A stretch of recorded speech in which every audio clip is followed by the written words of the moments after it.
नगरी प्रयागराज, जहां पर 12 सालों बाद लगने जा रहा है महाकुंभ।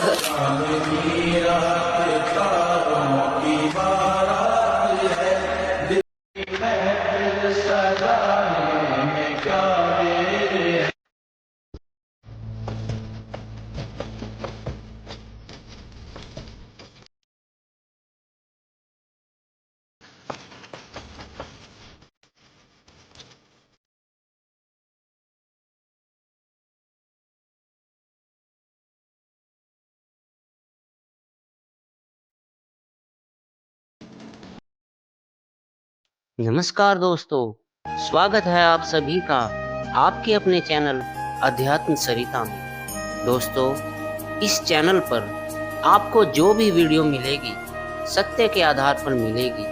किसी भी वीडियो पर आपको लाग लपेट नहीं मिलेगी। जो भी कंटेंट होगा आपको पूरी जानकारी तथ्य सहित मैं आपको बताऊंगा। तो देखते रहिए अध्यात्म सरिता दिव्य कुंभ भव्य कुंभ भाग 2, अमृत कुंभ की अवधारणा। वर्तमान समय में भी वसुधा के और छोर तक किसी न किसी रूप में अखिल कोटि ब्रह्मांड नायक उस परम प्रभु की व्यापक शासन शक्ति धर्म रूप से निर्बाध दृष्टिगोचर हो रही है। वर्णाश्रमियों की सुदृढ़ता का ही फल है कि परम पिता परमेश्वर भी सदैव धरातल पर अवतीर्ण होकर सज्जन साधु रक्षा एवं दुष्टों का संहार कर पृथ्वी का भार हल्का करने में अग्रसर होते हैं। गीता में कहा भी गया है, यदा यदा हि धर्मस्य ग्लानिर्भवति भारत अभ्युत्थानम् अधर्मस्य तदात्मानं सृजाम्यहम् परित्राणाय साधूनां विनाशाय च दुष्कृतां धर्म संस्थापनार्थाय संभवामि युगे युगे। धर्म संस्थापनार्थाय संभवामि युगे युगे। गीता अध्याय 4 श्लोक 7-8। नाना प्रकार के पर्वों का सर्जन भी धार्मिक विज्ञानों द्वारा ही हुआ था। सबके मूल में कोई न कोई अलौकिक विशेषता विद्यमान रहती है जिसे विचारशील ही समझ पाते हैं।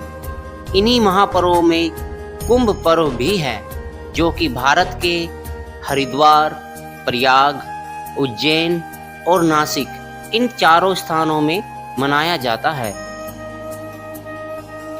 कुंभ शब्द का वास्तविक अर्थ। अब कुंभ शब्द के अर्थ के बारे में विचार करते हैं।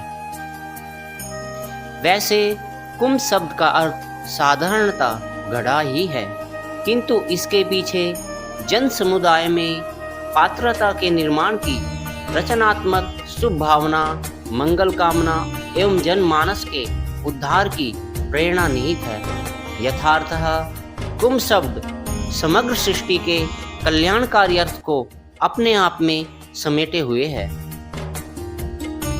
बहुत से सनातनियों के मन में विचार आता होगा, आखिरकार कुंभ कहते किसे हैं? तो आइए जानते हैं कुंभ किसे कहते हैं। पृथ्वी को कल्याण की आगामी सूचना देने के लिए, या यूं कहे शुभ भविष्य के संकेत के लिए हरिद्वार, प्रयाग आदि पुण्य स्थान विशेष के उद्देश्य से निर्मल महाकाश में यानी कि आकाश में बृहस्पति आदि ग्रह राशि उपस्थित हो, जिसमें उसे कुंभ कहते हैं।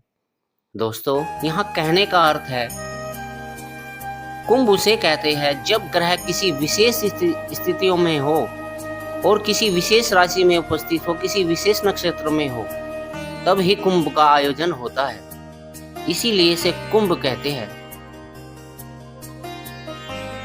इसके अतिरिक्त अन्य जन कल्याणकारी भावों को भी कुंभ शब्द के शब्दार्थ में देखा जा सकता है। कुंभ पर्व की वास्तविक संख्या कितनी है, ये बहुत कम लोगों को पता है। तो आइए जानते हैं कुंभ की वास्तविक संख्याएं कितनी हैं। पुराणों में कुंभ पर्व की स्थापना 12 की संख्या में की गई है, जिनमें से 4 मृत्यु लोक के लिए और 8 देवलोकों के लिए है। कहा गया है भूमंडल के मनुष्य मात्र के पाप को दूर करना ही कुंभ की उत्पत्ति का हेतु है। यह पर्व प्रत्येक 12 वर्ष में हरिद्वार, प्रयाग, उज्जैन और नासिक इन चारों स्थानों में होता रहता है। इन पर्वों में भारत के सभी प्रांतों से समस्त संप्रदायवादी स्नान, ध्यान, पूजा पाठ आदि करने के लिए आते हैं।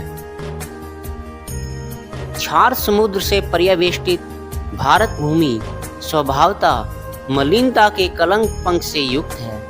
यह पुण्य प्रक्षालित भूमि है।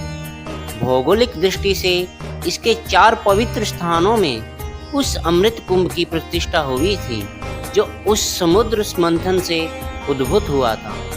कालिक दृष्टि से ऐसे ग्रह योग जो खगोल में लुप्त सुप्त अमृत को प्रत्यक्ष और प्रबुद्ध कर देते हैं, चारों स्थानों में 12-12 वर्ष पर अर्थात 12 वर्षात्मक काल योग से प्रकट होते हैं। तब गंगा हरिद्वार, त्रिवेणी जी प्रयाग, क्षिप्रा उज्जैन और गोदावरी नासिक ये पतित पावनी नदियां अपने जलधारा में अमृत को प्रभावित करती है, अर्थात देश, काल एवं वस्तु तीनों अमृत के प्रादुर्भाव के योग्य हो जाते हैं। फलस्वरूप अमृत घट या कुंभ का अवतरण होता है। काल चक्र न केवल जीवन के क्रियाकलाप का मूलाधार है, अपितु समस्त यज्ञ कर्म, अनुष्ठान एवं संस्कार आदि भी काल चक्र पर आधारित है। प्रिय मित्रों, काल चक्र क्या है, ये कैसे कार्य करता है तथा संसार में इसका कब कब क्या प्रभाव होता है, मैं कभी संक्षिप्त में इसके ऊपर वीडियो अवश्य बनाऊंगा। काल चक्र में सूर्य, चंद्रमा एवं देवगुरु बृहस्पति का महत्वपूर्ण स्थान है। इन तीनों का योग ही कुंभ पर्व का प्रमुख आधार है। जब बृहस्पति मेष राशि पर तथा चंद्रमा सूर्य या मकर राशि पर स्थित हो, तब प्रयाग में अमावस्या तिथि को अति दुर्लभ कुंभ होता है। इस स्थिति में सभी ग्रह मित्रतापूर्ण एवं श्रेष्ठ होते हैं। हमारे जीवन में जब मित्र और श्रेष्ठ जनों का आगमन और मिलन होता है, तभी श्रेष्ठ एवं शुभ विचारों का उदय होता है और जीवन सुखमय हो जाता है और हमारे जीवन में यह योग ही सुखदायक होता है। कुंभ के अवसर पर भारतीय संस्कृति और धर्म से अनुप्राणित सभी संप्रदायों के धर्मानुयायी एकत्रित होकर अपने समाज, धर्म एवं राष्ट्र की एकता, अखंडता, अक्षुण्णता के लिए विचार विमर्श करते हैं। स्नान, दान, तर्पण तथा यज्ञ का पवित्र वातावरण देवताओं को भी आकर्षित किए बिना नहीं रहता। ऐसी मान्यता है कि इस महापर्व पर सभी देवगण तथा अन्य पितर, यक्ष, गंधर्व आदि पृथ्वी पर उपस्थित होकर न केवल मनुष्य मात्र अपितु जीव मात्र को अपनी पावन उपस्थिति से पवित्र करते रहते हैं। दोस्तों, आशा करता हूँ आपको दिव्य कुंभ, भव्य कुंभ का भाग 2 पसंद आया होगा। तो इस सीरीज को पार्ट वाइज इसलिए किया है कि वीडियो अधिक लंबा ना हो। प्यारे मित्रों, अगर वीडियो पसंद आया हो तो लाइक करें, चैनल को सब्सक्राइब करें। धन्यवाद। सभी को हृदय से राम राम।